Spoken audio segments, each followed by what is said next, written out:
So I'd like to welcome Professor Nandita Chaudhary, visiting professor, Federal University of Bahia, Salvador da Bahia, Brazil. Nandita Chaudhary ma'am has taught at the University of Delhi, Lady Irving College from 1982 to 2017.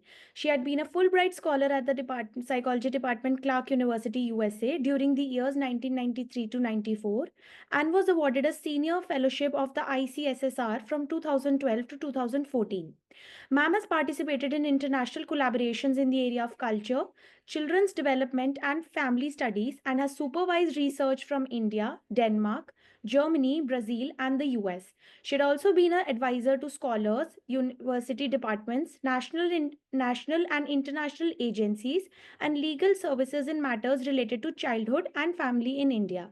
Ma'am is the author of Listening to Culture, Constructing Reality from Everyday Talk, a book with Sage 2004, and has also co-edited 5 volumes: Resistance in Everyday Life, Construing Cultural Experiences with Springers, Cultural Psychology and Its Future, Complementary, In a New Key with Information Age, Cultural Realities of Being, Abstract Ideas Within Everyday Lives with Routledge, Dynamic Process Methodology in the Social and Developmental Sciences under Springer, and Researching Family and Children, Culturally Appropriate Methods with Sage 2008. She has authored several chapters in books and journals and is actively involved public awareness campaigns regarding cultural issues in parenting. From March 2003, Nandita ma'am has been invited as visiting professor to the Department of Cultural Psychology at the Federal University of Bahia, Salvador Bahia, Brazil for the period of 4 years. We welcome you, ma'am. Thank you very much, Ekta. It's an honor to be here at the conference. I just wanted to confirm the presentation am I going to do it from my end, or will somebody do it from there? Otherwise, I can start sharing. Ma'am, it's on you. I can also share the presentation from my end, and you may instruct me to go to next slide if that is okay. Okay, that's fine with me. Just to make sure that the videos run properly, if you could do that, that'll be great. Sure, ma'am. I'll ensure that. Also, I'll take a minute to introduce our keynote session chair, Professor Please. Nanda Biswas, ma'am. Could you give the name again, please? It's She's Professor having some technical issue, actually, Shefali. So we are just trying to sort out. So could wait for a minute. Sure. Okay. Sure. Yeah.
Professor Nandita. Yeah, I think, Yes. yeah, hello, namaskar. So I think Namaskar. you just start having some technical issues. She has joined, but she is in attendees list. So before question answers, Shefali, you just introduce her, and then she could interact with the audience and with the Professor Nandita Chaudhary. Okay? No Yeah, problem. please start it. Thank you. Okay. So I'd like to welcome Professor Urmi Nanda Biswas, ma'am. Professor Urmi Nanda Biswas is currently working as the professor and head of the Department of Psychology, Delhi University, Delhi. She's an applied social psychologist focusing on health, gender, and workplace behavior. She has over 29 years of postgraduate teaching and research experience. She has been a visiting professor at Gothenburg University, Sweden, and a senior research fellow at Roehampton University, London. 19 scholars have been awarded their PhD degrees under her supervision to date. She has completed more than 15 projects with research grants from reputed international and national funding agencies. Health and well-being of adolescents and young adults figure out as one of her major research area interests. We welcome you, ma'am. Thank you. Thank you. Uh, good evening, Professor Chaudhary. Good evening, Professor Singh, and good evening to all the participants. I am very thankful to NPPA to give me this opportunity to meet Professor Chaudhary, and she is a prolific researcher in the field of culture, society, and developmental psychology. So I am waiting to hear you, ma'am, and please, over to you. Please start your presentation. Thank you very much, Professor Biswas. It's an honor to be invited at the conference. I wanted to bring in as a sort of complement to Professor Anga's talk about the importance of the multiple factors in well-being and positivity. I wanted to bring in some cultural perspectives on the study of childhood and family life, which is really my area of work.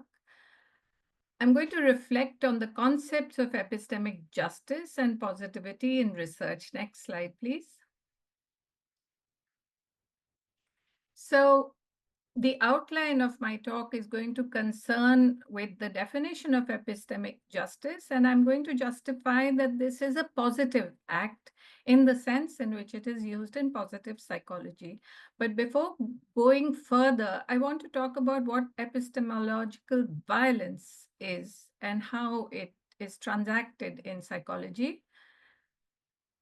I wish also to critique the idea of homogenized positivity, or what Professor Unger pushed a little bit further to call toxic positivity.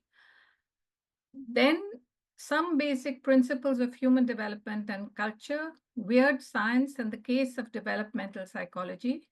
I will bring in illustrations from Brazil and India and the need to rethink applications based on mainstream psychology. I then moved to the concepts of Gayatri Chakravarti Spivak, who's recently been honored with an eminent award on ethical singularity and epistemological responsibility of Thomas Theo. Intercultural translation and Gandhian philosophy is the end of my talk. Thank you. Next slide, please. So what is epistemic justice? Epistemic justice is the fairness in recognizing and valuing different ways of knowing, understanding, and interpreting the world. It involves addressing and rectifying previous injustices related to how knowledge is produced, shared, and valued, particularly when marginalized and oppressed groups' perspectives are ignored, dismissed, or distorted.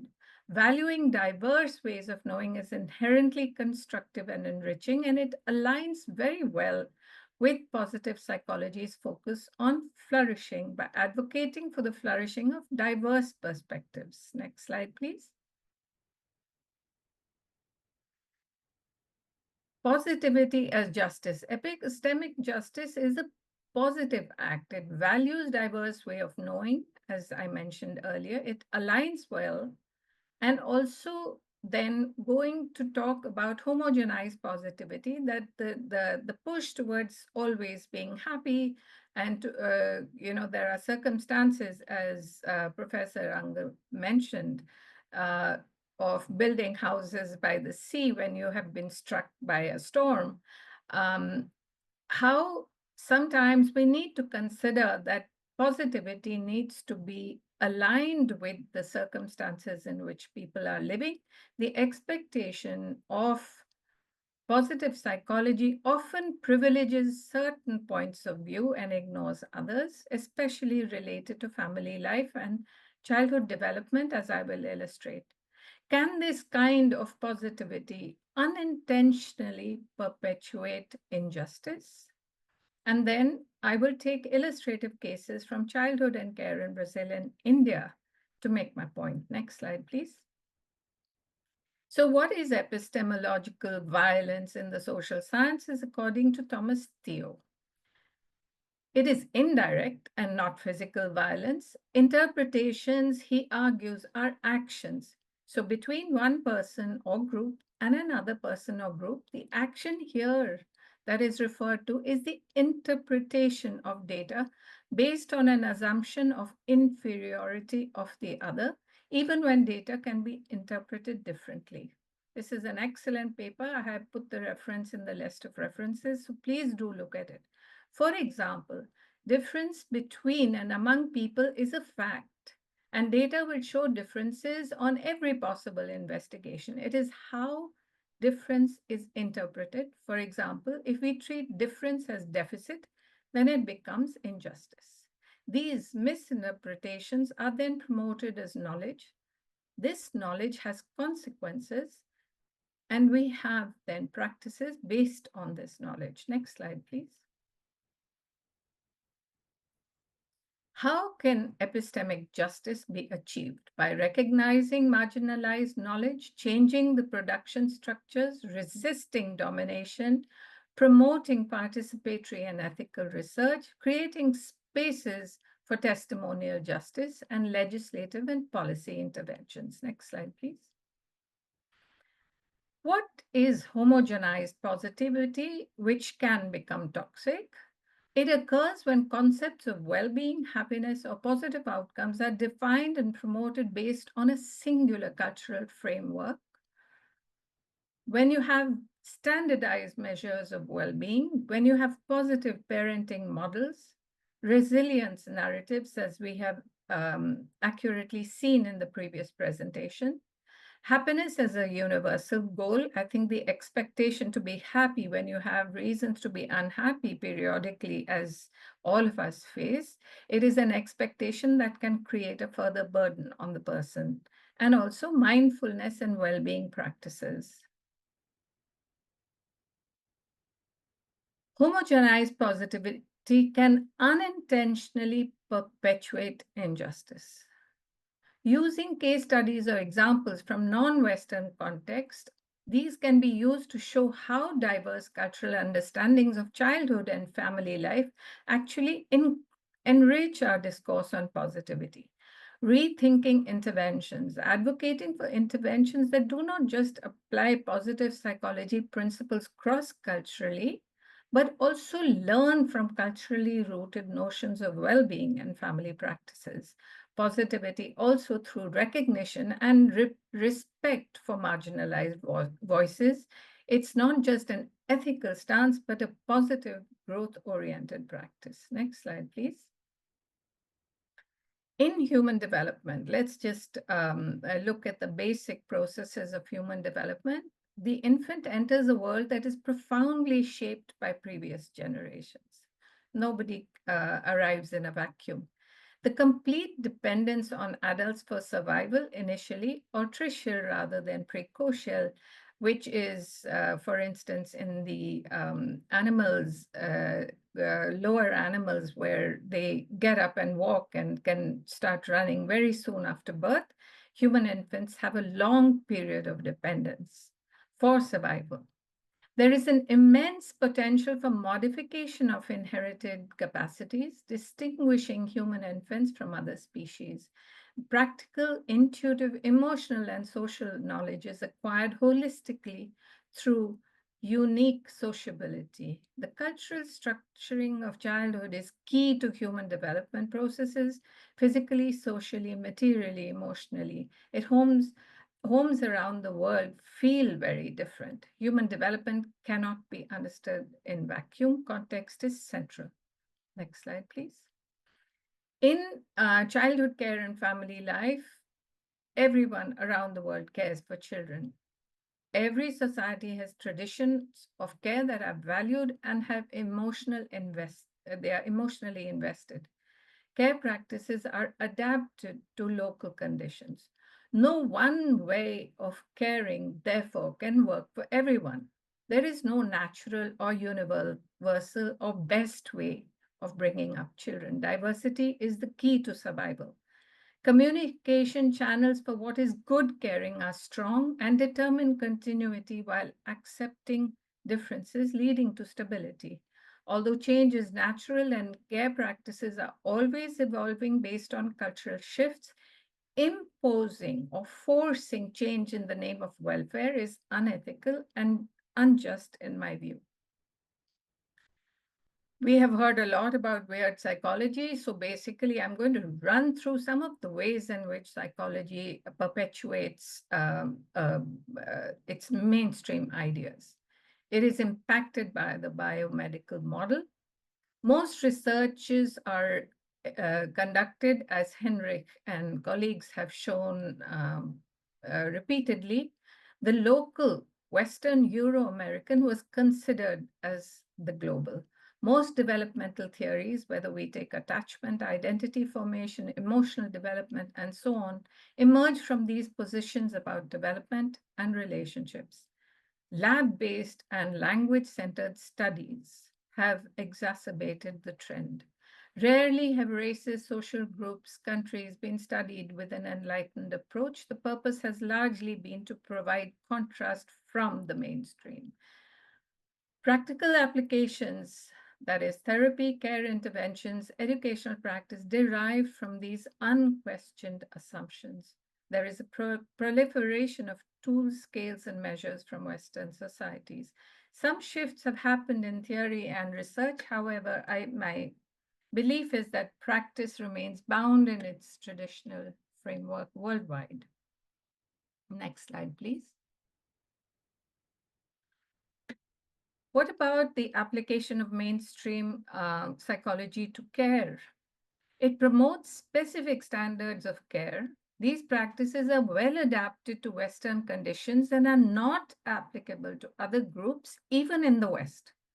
Weird parenting is expensive, intensive, gadget-driven, and uneconomical for many of us. For example, the idea that nuclear families are the best, exclusive attachment with a single responsive caregiver is the most favorable for healthy development. The focus is on individuation, and it does not apply to many societies worldwide. In fact, I argue on the basis of my research that this format of care is more the exception than the norm. Next slide, please. Why has weird psychology thrived? Why haven't we argued against it in our research? Basically, it's the imbalance of power and influence and what Naidu calls northern ventriloquism. To gain entry and recognition in conferences, publications, and society, we have repeated what the northern hemisphere has told us about development and care. We have science, they have culture. Persistent imbalance of power in science. We have internalized this imbalance to look to the West for inspiration, methods, and solutions. Weird psychology thrives not just because of the desire to dominate knowledge and promote epistemic injustice, but also because we comply. I will now move to some illustrations from Brazil and India, and I take the example particularly of indigenous Brazilian communities. Next slide, please. If we look at the indigenous communities in Brazil, it is characterized by the coloniality of power as an invention of European colonialism used as a mechanism to structure global hierarchies of domination and exploitation. Race, in the case of Brazil, was not natural or pre-existing, but rather a social and historic construct imposed by colonial powers to justify economic and political control.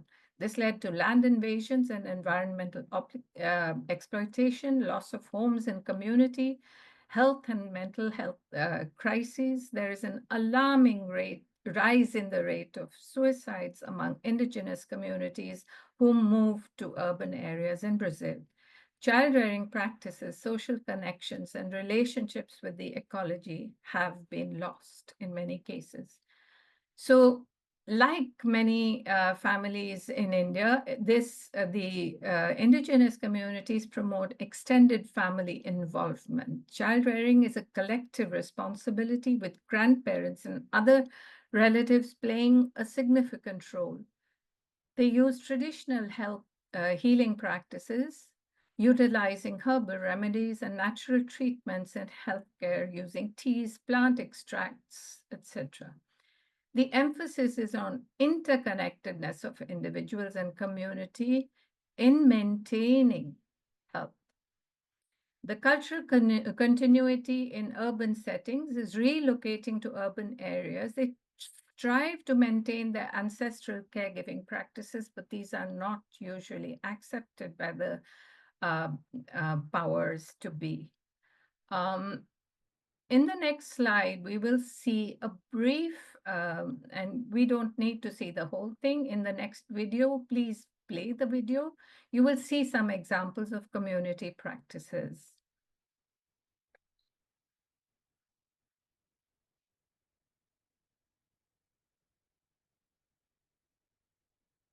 Could you turn up the volume, please?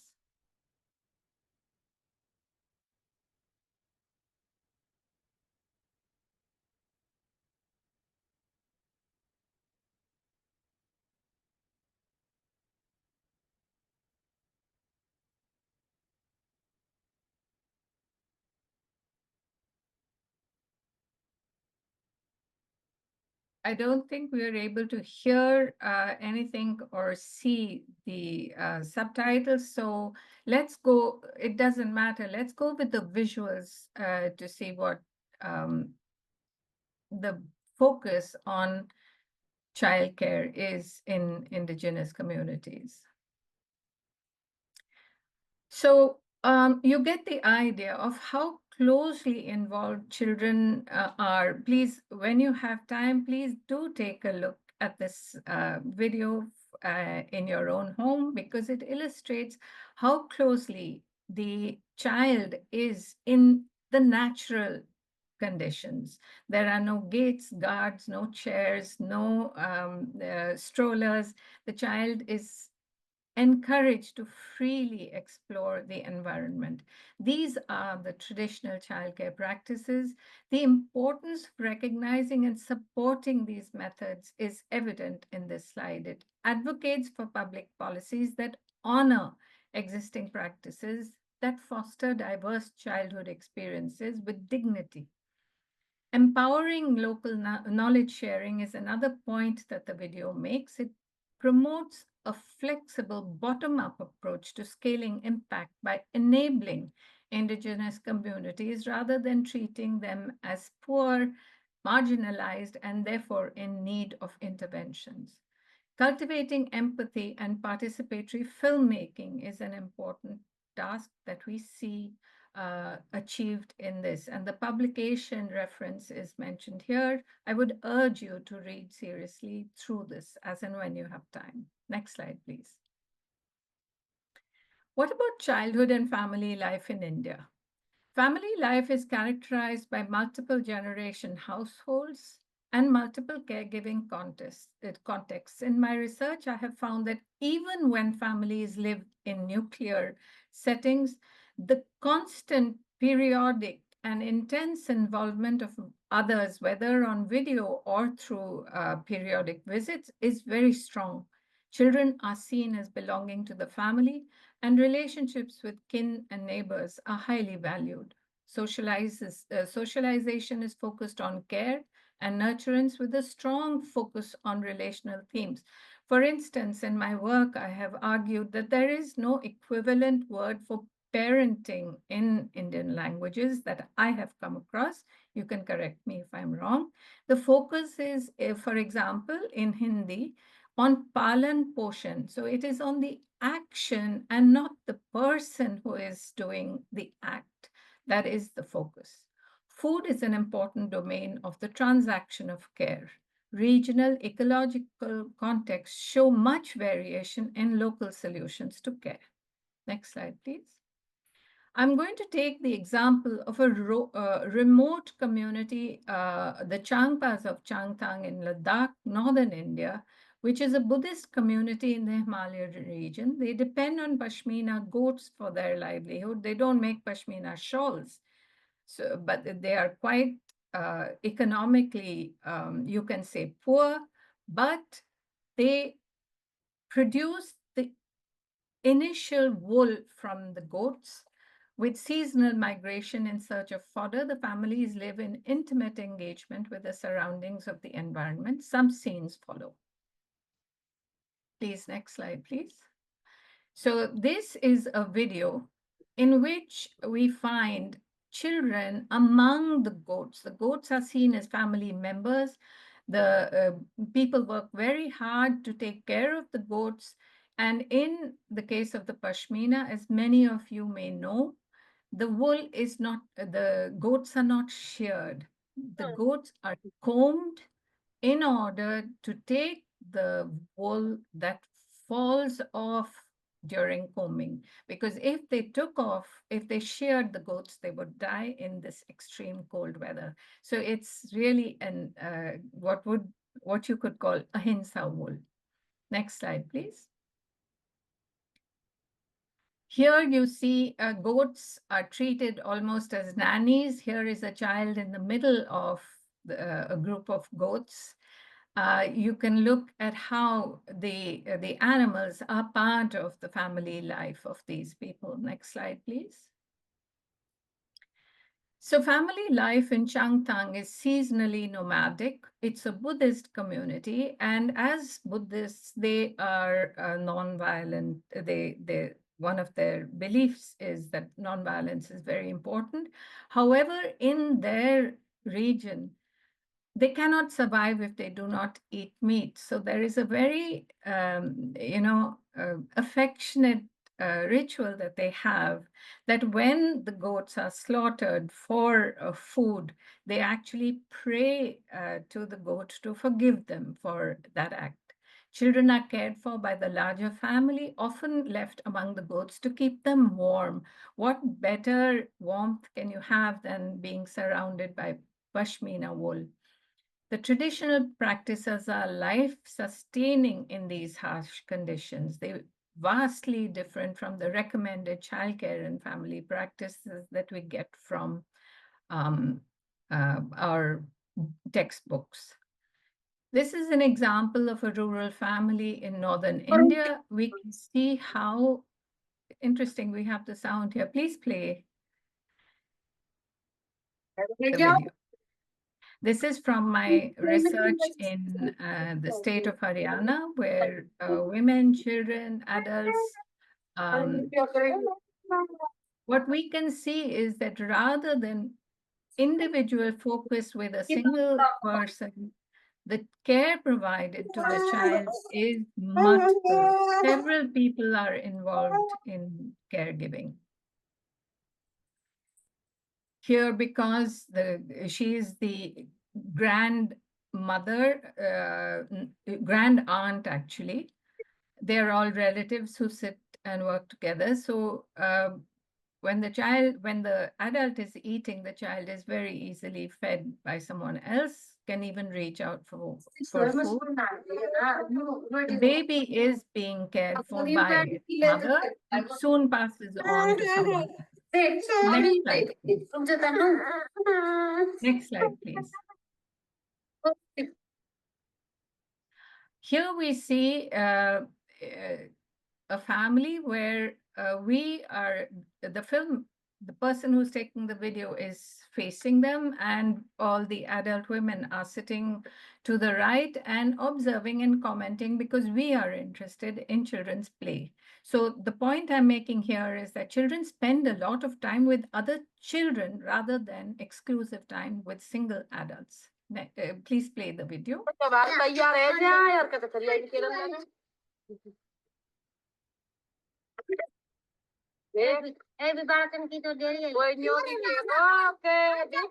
Mummy के photo डब्बा दे रहा के या घड़िया भी दे रहा, cream 2 गिलास दे रहा के चाय पीने वाले, और जब बाल खेत में खेल ले और खेलने मारा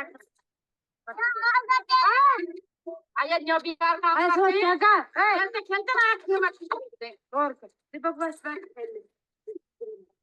अरे खाए तो खाए नहीं आने काट दे, अरे ये कद हमारी बना लीजिए बेटी ना माने हुक्का बल्ले फोटो खींचूंगी मैं आपकी, नो करो जूस पे मांगो तेरी माँ को ब्याह हुए को जो भैया मत फेंके मान जा भाई कहाँ मिलेगा। Next slide, please. तो क्या बात है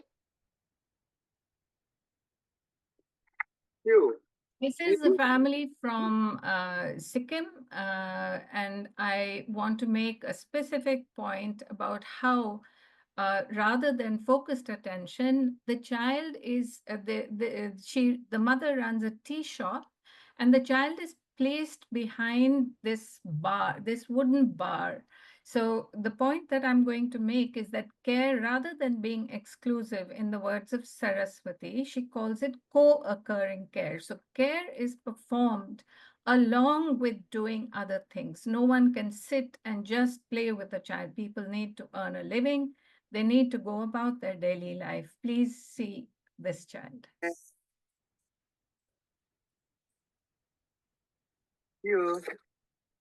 देखे तो बोले देखे तो बोले देखे तो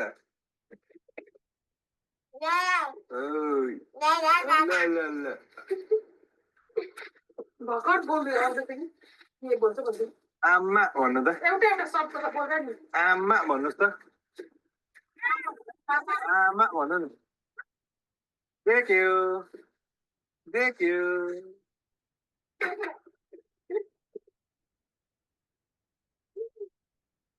आमा भनेको खोइ पापा पर्सि भर्किँदा बिगिन्छ नै लागिराखेको रहेछ लाग्दैन बिग्रिन्छ पैसा होला लाग्यो Next slide, please.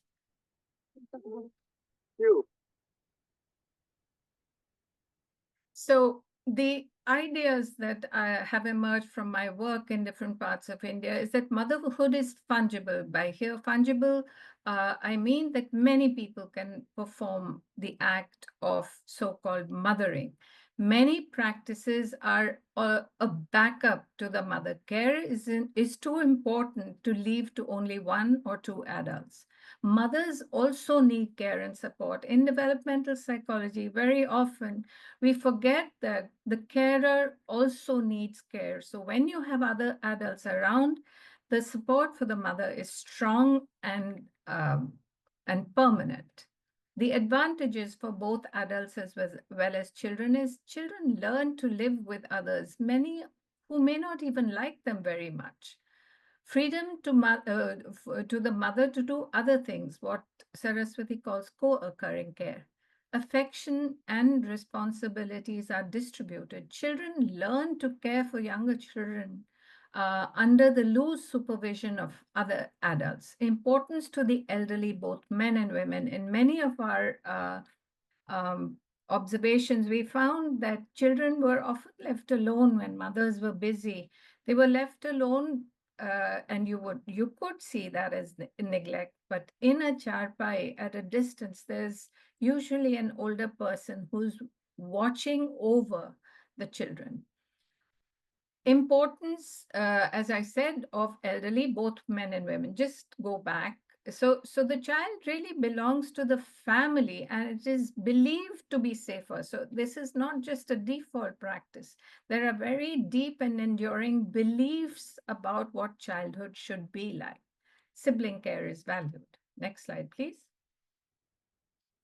So human development in context, and I acknowledge Professor Sinha, Anand Lakshmi, Professor Muralidharan, and also the work of Professor Srivastav and Mishra, as well as Professor Saraswati, whom I quoted earlier. Developmental processes cannot be fully understood without considering the traditions and norms. Inclusive and contextually grounded understanding of human development. Theoretical discussions need to be integrated with practical applications, demonstrating how developmental concepts manifest in real-world scenarios. There's a need for holistic understanding and family structure, educational systems, and societal expectations of what the child should become. Next slide, please. Why do we need to reframe development of children? There is this idea that there is a fixed meaning. There is something called parenting, and it happens in this particular way. Gayatri Spivak has talked about the imaginary maps we create when we do our research and how we play the game of difference. Sometimes the difference is collapsed and sometimes the difference is exaggerated. It is when difference is called deficit that we tend to be unjust in our interpretations. We have ethical singularity, epistemological responsibility, intercultural translation, and the need for methodological shifts that I will speak about now in my conclusions. Next slide, please. So meaning making is central to the human sciences. If we choose the word parenting, and if we use it with reference to the Indian family situation, you would say that the mother is often, or the father, may be absent very often. However, when we shift the activity to the focus on the act of caring, so parenting or caring as a verb rather than as a noun, we see the shift in meaning. But meanings are often assumed to be autonomous, fixed, and pre-existing. This is a mistake. Alternatively, objects of reality are filtered through meaning making.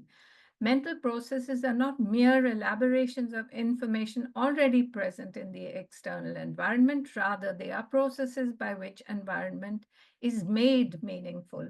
Meaning is to be understood as the mind's peculiar way of making some elements of reality relevant and giving them form. Next slide, please. Imaginary maps and the game of difference. We need to see how difference at work and also erase this difference. Please go back. Thank you. In publication by Casaniti and Menon, we find the reference to universalism. So we need to talk about science as universal, but without uniformity. Intracultural heterogeneity, that means people within a culture are also different, as well as intercultural similarities are ignored when we play the game of difference. I have mentioned northern ventriloquism before, but Spivak also argues that migrant academics tend to museumize their cultures of origin, which is another reason for, Indians are like that or Americans are like that, which is not a valid statement to make. Next slide, please. Reimagining research. So engaging simultaneously with the singular and the general rather than an assumed universal, recognizing that the other is irreducibly singular and not simply a measure of a member of a category. Conduct research in unique, intimate encounters between two individuals that resist generalization or reductive representations, challenge the tendency to flatten heterogeneity and disrupt dominance, and to integrate theory with practice. Next slide, please. Intercultural translation, according to De Souza Santos, is the breaking away from the dominance of cultural knowledge construction engage with different cultural practices and knowledge systems, the kind of play I have done between indigenous communities and in Brazil and rural families in India is a case in point. Adopt political and epistemic shifts. So an epistemic shift in the idea of parenting would be to see it as care rather than as parenting. Create contact zones like the one you have created for international discourse. Next slide, please. I will conclude my presentation with the idea of Gandhi as his scholarship as intercultural translation of knowledge and science, and I will read this. No culture is complete in providing all the answers to the all-encompassing desire for self-determination and human liberation. Rather than considering one culture static and adopting the other, Gandhi viewed all of them as dynamic. He borrowed what he considered good in them in the light of his political purposes and needs, always with the purpose of enriching the overarching ideas of non-violence, non-cooperation, humanity, equality of religions and reasons. Gandhiji molded existing epistemologies into a new form. The new epistemology was not born from Hinduism or Christianity, Jainism, Islam, modernity, British culture, vegetarianism, Tolstoy, or other countercultures from the global north, or from ancient Indian civilization, but from all of them. This new epistemology had a spiritual dimension, but was not dogmatic and emphasized human welfare around the world. It criticized scientism, but promoted another type of science, which I use as my mantra, a collaboration between communities and academics. Thank you very much.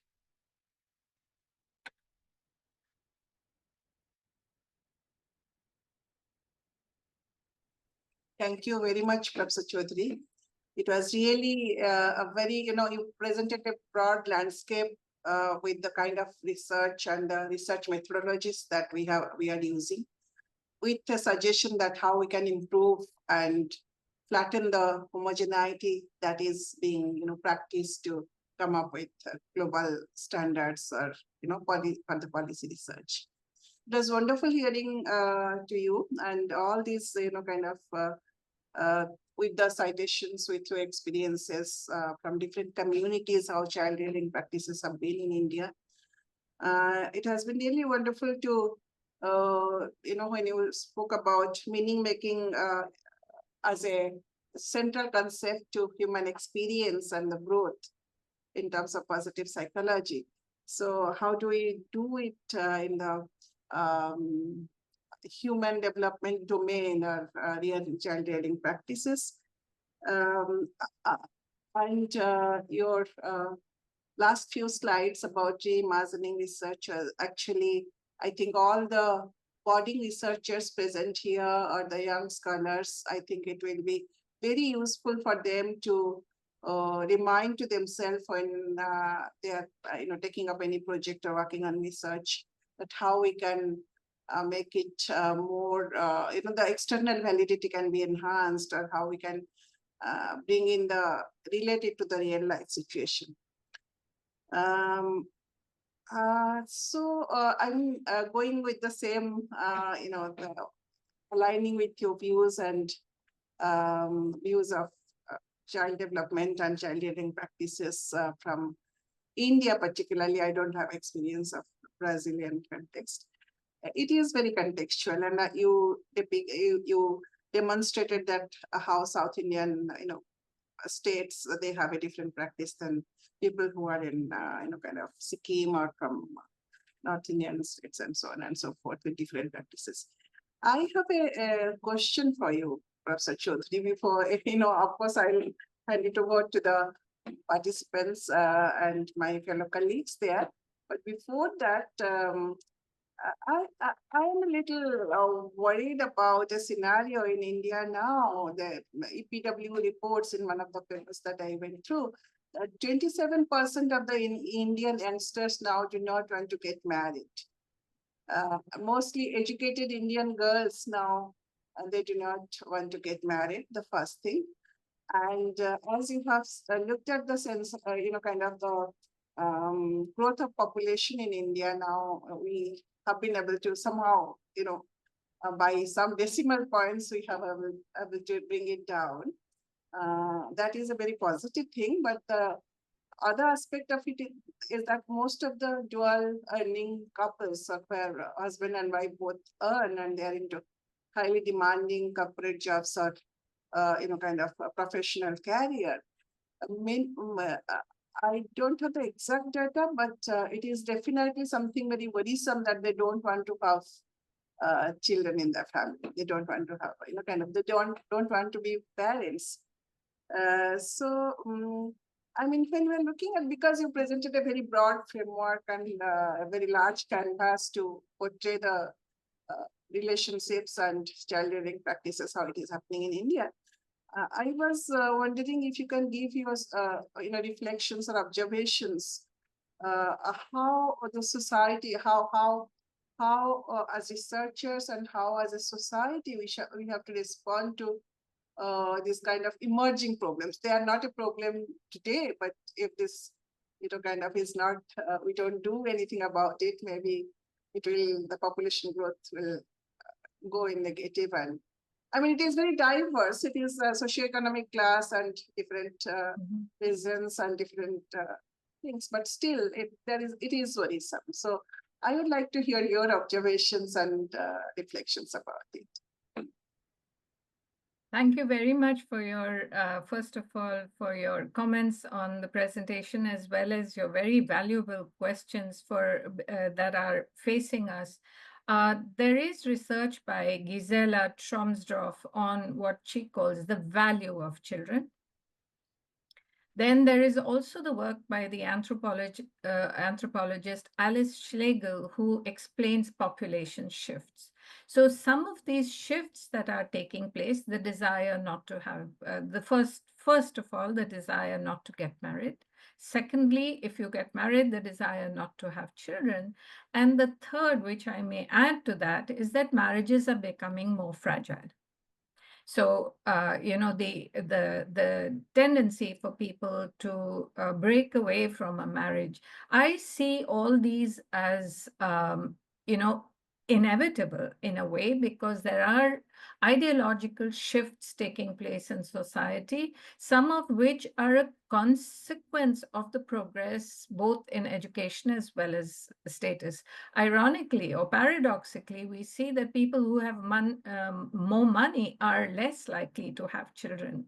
Whereas, so the minute you stop and think about having a child. I don't know about you, but I belong to a generation where we got married without thinking, and then the minute you got married, you had kids without thinking. We didn't think. बच्चे हो जाते हैं, बच्चे किए नहीं जाते हैं. So that generation, that has changed for people. And sometimes I look at youngsters and I think that their position is justified. They want to have something in their own lives, and also they want to have the option of not having children. I don't see it as a cause for major concern right now, but as you have remarked, for future generations, it could be a serious thing, especially when we look at the Scandinavian countries, for example, where the birth rate is now, the growth population is now negative, where they are seeking to, they have this double-edged view of immigrants. They need the immigrants for the survival of the society, and yet they don't like them very much. So these situations are happening around the world. It is a concern. There is a very interesting film about this, I think it's called Children of Men or something, where it's a science fiction about a society where there are no children. People have lost the physiological capacity to bear children, fertility is lost. And what happens? So that's kind of a dystopian notion of where we can children of men, it's called, where we can ultimately land up. And as I see it, some of it is inevitable. I don't think really, Professor Biswas, that we could do anything about it because we have given youngsters the right to define their own lives. Perhaps what we need to do is to be prepared for the consequences of this. Yeah. For now, India is the most populous nation in the world. And I think that resisting having children is in fact temporarily to our advantage. Let us hope. We cannot predict what the future will have. We see lots of young people in Europe having more than 2 children, actually, in order to, those who love children will kind of, so somewhere I think that populations, as Alice Schlegel comments, populations have a way of going through cycles. Now, where that will lead us, for now, I think India could do with fewer children, although I love children. I do think that it's good for us. However, the psychological and social consequences of that are way beyond, I worry about it too, but it's way beyond my capacity to predict what could happen in the future. But it will have serious consequences. Thank you. Thank you. Yes, as you rightly said, I mean, some of the countries like Sweden, they have gone the reverse way in incentivizing parenthood and Yes. things like that. I was wondering that one of the sometime we'll do a research because you spoke about meaning making things. So somebody will study couples with children and without children, maybe Yes. in different stages of life. How do they Yes. make meaning of their life and having a child? Yes. Thank you very much. Now, I would request our participants, if you have any questions for Professor Chaudhary to, to clarify, or you want further directions, please go ahead. Thank you. There's one question that has been asked, and it is, in the digital age, how do you think the media culture influences family life and childhood in particular? And is social media acting as a virtual parent to the growing child? In multiple generation and multiple caregiver situations, I think media is just one other member. Media is, of course, influential. It's very powerful. For example, if you take FaceTime and WhatsApp, which are so popular, I think single-handedly India is contributing to the survival of WhatsApp as a facility. So I think that we use the social media in our own peculiar way. If you have a group, every morning people will be saying good morning to each other. For festivals, they will be wishing each other, and there will be a whole list of messages. This is quite unique. So I feel that the ways, social media as an influence is also mediated by the same meaning-making processes that I was talking about in, regarding Salvatore and Valsena's publication, which I have referenced, that the meaning-making of social media in India is unique. It is meant to gather people virtually who can't physically be together. After all, you and I can be present in your conference only because of the facility of a virtual presence. So we have ways of using media. I think I remember very clearly when television came, how everyone was exploding about how now the family circle has become a semicircle because now everybody is sitting around the television. Now that has gone, and we have individual personal devices to bring up, to give to our children. However, I do see that for the purpose of engaging with the physical surroundings and for physical activity, there is a need for us to limit the access of social technological devices to children who are very young. And for that purpose, my recommendation is always the child will do what you are doing. Okay. So if you are, with a newspaper, the child will go, to read when modeling after the people, older people in the family. If the person is playing games regularly or going for a walk regularly, that's the kind of thing. So it is the exclusive use of technological devices that I see that can become toxic and limit the access of the child to the surrounding world.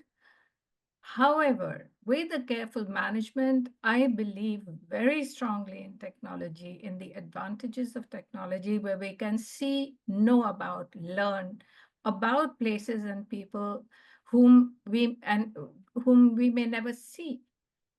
You are not in the near future likely to come to Brazil, but through this experience of watching how people are, we have an idea about this country out there. It's much larger than India in area, but it is as diverse as you can imagine.